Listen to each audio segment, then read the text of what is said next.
Hello guys, welcome back to my channel Learning Be Passion. तो आज हम start करेंगे परसेंटेज चैप्टर और इससे रिलेटेड कुछ हम सम्स को सॉल्व करेंगे और जो कि बहुत ज़्यादा इम्पॉर्टेंट सम्स है ये और सभी टीचिंग एग्जाम्स के अंदर काफ़ी हेल्पफुल होंगे। तो स्टार्ट करते हैं फर्स्ट क्वेश्चन। आप अपना क्वेश्चन को रीड कर लीजिए। 50% of x minus y is equal to है 30% ऑफ एक्स प्लस वाई के। तो कितना परसेंट वाई एक्स का होगा? ठीक है, आप हिंदी इंग्लिश दोनों में क्वेश्चन को रीड कर सकते हैं। तो मैं आपको सॉल्यूशन देती हूँ, कराती हूँ। पहले क्वेश्चन मैं लिख लेती हूँ।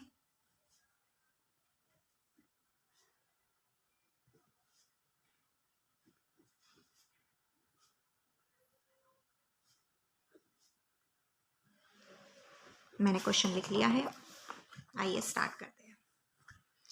50% multiply x minus y is equal to 30% multiply x plus y. Percentage से परसेंटेज कैंसिल, जीरो से जीरो कैंसिल, तो हमने इसको ब्रैकेट खोली। 5x minus 5y is equal to 3x plus 3y। अब हम x वाली वैल्यू को एक तरफ करेंगे, y वाली वैल्यू को एक तरफ। ये माइनस में 5y है तो इधर आके प्लस का 5y हो जाएगा। 5x में से 3x माइनस करो तो कितना आया? 2x। 5y 3y 8y। अब हम इसको कैंसिल कर सकते हैं। 2 1 जा 2, 2 4 जा 8। तो x 1x is equal to 4y। जब भी हमारे रेशियो में वैल्यू चाहिए और हमारे पास इक्वल में है तो हम उसको इन्वर्स कर देते हैं, पलट देते हैं, यानी कि ऐसे। तो x और y को रेशियो में लिखना है तो x हमारे पास 4 हो जाएगा, y हमारा 1 हो जाएगा। ठीक है, अब हमें पूछा था कि y x का कितना परसेंट है। y x का, तो y है एक, x का पूछा है तो x को नीचे रखेंगे।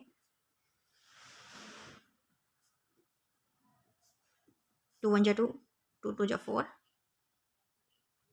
तो कितना आया? 25% इसका आंसर हो गया। ठीक है, आपको समझ में आया होगा। आइए सेकंड क्वेश्चन स्टार्ट करते हैं। Second question read, if the radius of a circle is increase by 50%, it's area is increase by. अगर किसी सर्कल की रेडियस को 50% हम बढ़ा देते हैं तो उसके एरिया में कितने प्रतिशत की वृद्धि होगी? आप हिंदी इंग्लिश दोनों में क्वेश्चन को रीड कर लीजिए। चलिए हम स्टार्ट करते हैं सॉल्यूशन ऑफ सेकंड क्वेश्चन का। अब आपसे पूछा है कि जो रेडियस है सर्कल की 50% इंक्रीज की जाती है। 50% का मतलब होता है 50 अपॉन में 100, 50 से कम 50, 50 से 2, मतलब कि पहले त्रिज्या होगी 2, 2 से 3 हो गई। तो जो हमारे पास जो सर्कल का जो वो होता है, एरिया का फॉर्मूला होता है, वो पाई आर की स्क्वायर होता है। लेकिन पाई की वैल्यू कांस्टेंट रहती है हमेशा 22/7, तो हम इसको नहीं लेंगे, हम आर की स्क्वायर से ही इस क्वेश्चन को सॉल्व कर देंगे। ठीक है, अब हमारे पास पहले आर कितनी थी? 2 इंटू 2 इज इक्वल टू 4। ठीक है, लेकिन आर बढ़ गई है 50%, तो 2 से बढ़ गई 3, तो कितने प्रतिशत की वृद्धि हुई? कितनी वृद्धि हुई? 5। अब से प्रतिशत में हमें निकालना, पहले कितनी थी? 4, पहले उसका एरिया 4 था। अब कितनी की बढ़ोतरी हुई है? 5 की, तो 5 हमने ऊपर रखा और 100 से इसको मल्टीप्लाई करेंगे। 4 एकम 4, 4 दूनी 8, 2 चला गया, 4 पंजे 20, तो 25 पंजे 125% की वृद्धि हो जाती है। ठीक है, चलिए आज हम थर्ड क्वेश्चन स्टार्ट करेंगे। अब salary of a person in first increase by 20%, then it is decrease by 20%, change in his salary is. कि अगर एक पर्सन की सैलरी जो है पहले 20% की वृद्धि हो जाती है, फिर उसके बाद 20% की कमी हो जाती है, तो उसकी ओवरऑल सैलरी कितने परसेंट कम होती है? ठीक है, हिंदी में भी आप क्वेश्चन को रीड कर लीजिए। आइए स्टार्ट करते हैं सॉल्यूशन ऑफ थर्ड क्वेश्चन।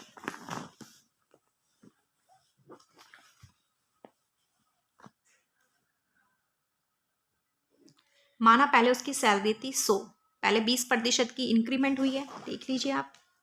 20% पहले इंक्रीज होता है, फिर 20% डिक्रीज होता है, फिर ओवरऑल उसकी सैलरी में कितने प्रतिशत की वृद्धि या कमी होती है, तो हम पता लगाएंगे।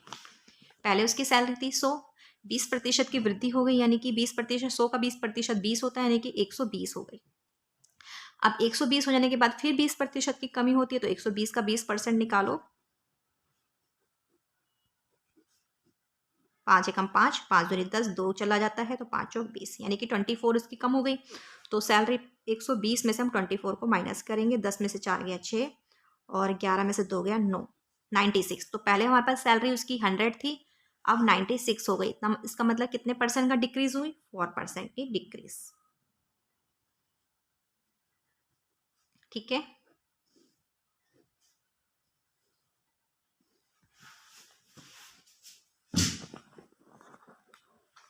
चलिए 4 क्वेश्चन स्टार्ट करते हैं। In an examination, 35% of the candidate failed in mathematics and 25% in English. If 10% failed in math and English both, then how much percent passed in both the subject?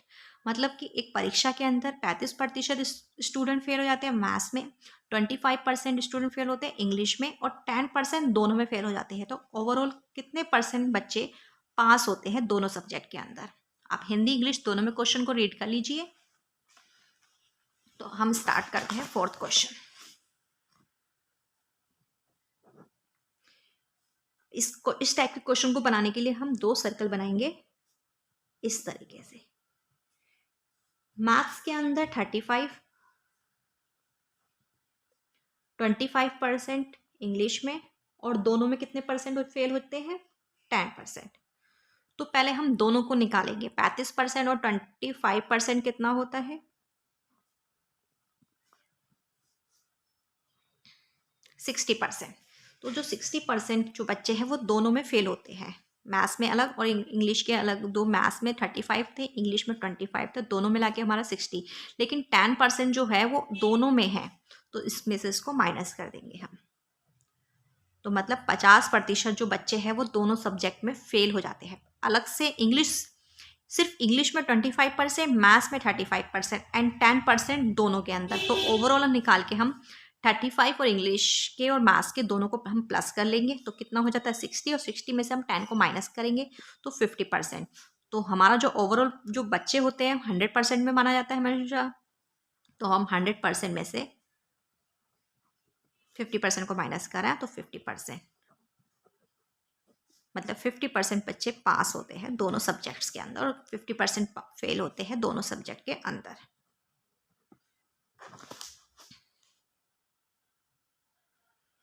ठीक है, अब हम स्टार्ट करेंगे question number 5। Hindi English दोनों में आप question को read कर लीजिए।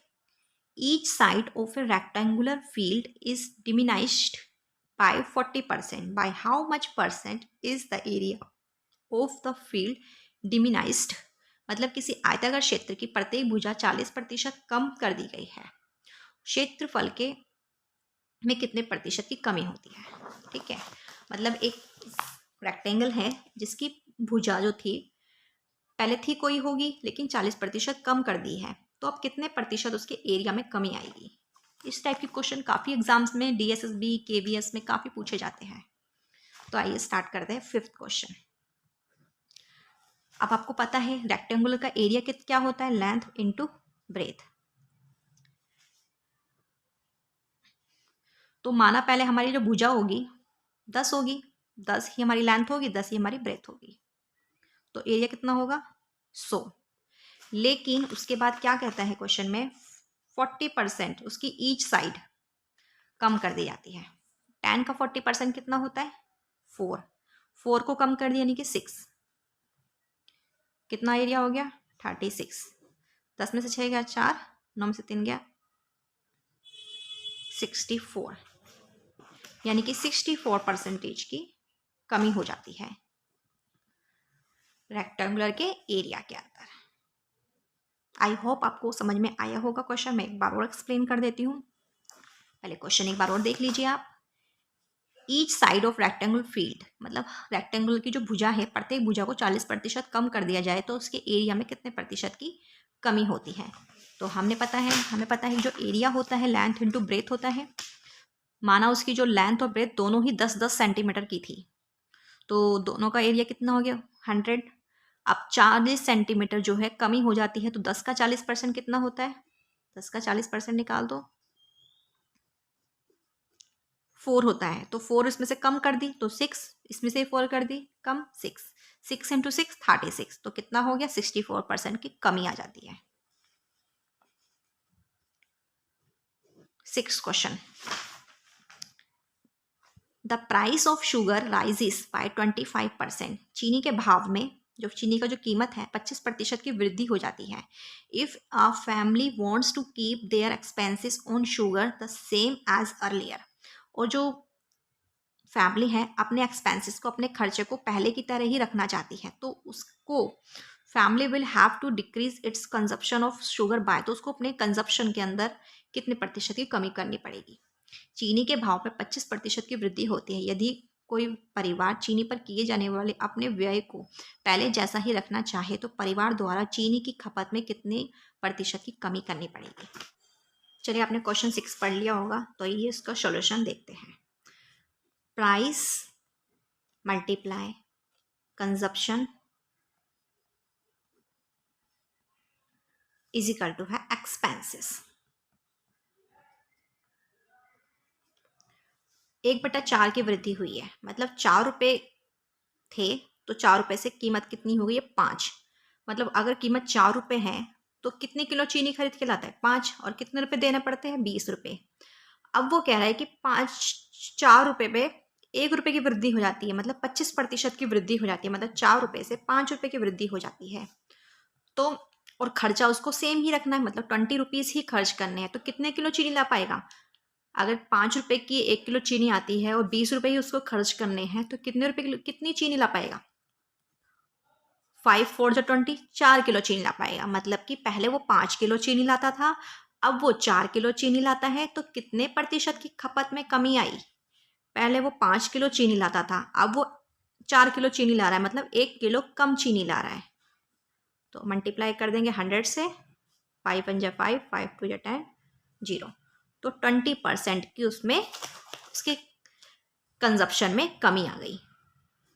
ठीक है, आई होप आपको समझ में आ गया होगा ये क्वेश्चन। आइए अब 7 क्वेश्चन देखते हैं। किसी वस्तु के भाव में 25% की कमी हो गई है, किंतु वस्तु की दैनिक बिक्री में 30% की वृद्धि हो गई है। परिणाम स्वरूप दैनिक बिक्री से प्राप्त धनराशि में वृद्धि या कमी हो जाएगी। कितनी कमी या वृद्धि होगी। The price of an article is reduce by 25%, but the daily cell of the article is increase by 30%। The net effect बताना है उसकी डेली सेल के अंदर। इसको भी हम वही क्वेश्चन की तरह करेंगे।